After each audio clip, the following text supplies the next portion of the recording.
నమస్కారం. నంద్యాల జిల్లా ఎస్పీ శ్రీ సునీల్ చరణ్ గారి ఆదేశాల మేరకు, అలాగే అడిషనల్ ఎస్పీ యుగంధర్ బాబు గారి ఆదేశాల మేరకు నంద్యాల జిల్లా వ్యాప్తంగా నేర నియంత్రణలో భాగంగా అందరి రౌడీ షీటర్లు, సస్పెక్టుల పైన నిఘా పెట్టడం జరుగుతుంది. అలా నిఘా పెట్టగా సిరివెల లిమిట్స్లోని బోయిలకుంట్లలో ఒక రౌడీ షీటర్ జింకల మద్దిలేటి అనే పర్సన్ పైన మనం నిఘా పెట్టినప్పుడు ఇతను గాంజా బిజినెస్ చేస్తున్నట్టు, ఇతనికి ఒక సామర్లకోట నుంచి ఒక వ్యక్తి వచ్చి గాంజా అమ్ముతున్నట్టుగా మనకి ఇన్ఫర్మేషన్ రావడం జరిగింది నిన్న evening. SI Jayappa currently Sirivella police station లిమిట్స్కి ఇన్ఛార్జిగా ఉన్నారు. సో ఆ ఇన్ఫర్మేషన్ వచ్చిన మేరకు వెంటనే ఆ కన్సర్న్ లొకేషన్కి వెళ్ళటం జరిగింది, కాశీనారాయణ రెడ్డి ఆశ్రమం దగ్గరికి ఈవినింగ్ 4 o'clock. అక్కడ ఈ జింకల మద్దిలేటి మరికొంతమంది అక్కడ గాంజా తీసుకుంటూ ఉండగా చూసి వెంటనే అక్కడ వాళ్ళని పట్టుకోవడం జరిగింది. తర్వాత అరెస్ట్ చేసి వాళ్ళని తీసుకొచ్చి ఇంట్రాగేషన్ చేయడం కూడా జరిగింది.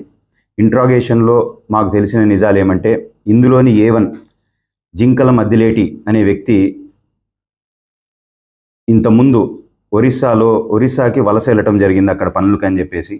అక్కడ ఇతను కొద్దిగా కాంటాక్ట్స్ డెవలప్ చేసుకున్నాడు ఈ గాంజా రిలేటెడ్గా.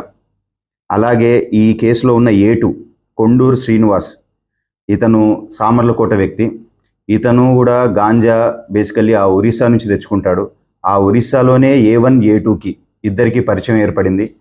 తర్వాత లాస్ట్ 1 year నుంచి ఇతను ఈ A1 జింకల మద్దిలేటి నంద్యాలలో ఉండటం జరుగుతుంది.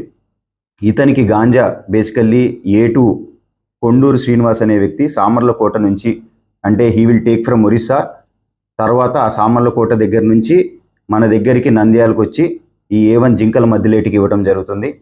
ఇతను ఇంకొంతమందికి, వాళ్ళకి తెలిసిన వ్యక్తులకి ఇంకొంతమందికి అమ్మటం జరుగుతుంది. ఈ కేసులో ముద్దాయిలు వచ్చేసి టోటల్ 5 people. ఇందాక చెప్పినట్టుగా A1 Jinkala Maddileti, is from Boyalakuntla. A2 Konduru Srinivas, ఇతను సామర్లకోట నుంచి A1కి ఇచ్చే వ్యక్తి గాంజా. అండ్ A3 గురుస్వామి, బోయిలకుంట్లకు సంబంధించిన వ్యక్తి.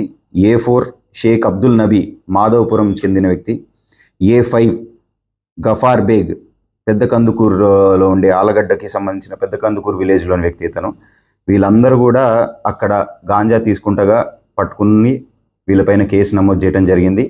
ఈరోజు వీళ్ళని మనము రిమాండ్ కూడా పెట్టడం జరుగుతుంది. అయితే ప్రీవియస్ క్రిమినల్ హిస్టరీ వెరిఫై చేసినప్పుడు A1 పైన ఇంతకుముందు దాదాపుగా ఒక 4 cases దాకా ఉన్నాయి. ఒకటి కృష్ణా జిల్లాలోని అవనిగడ్డ పిఎస్లో, ఢిల్లీలో, అలాగే నంద్యాలలో ఉన్న మహానంది పోలీస్ స్టేషన్ లిమిట్స్లో మరియు నంద్యాల తాలూకా లిమిట్స్లో ఇతని పైన ఆల్రెడీ గాంజా కేసెస్ కూడా నమోదు చేయడం జరిగింది.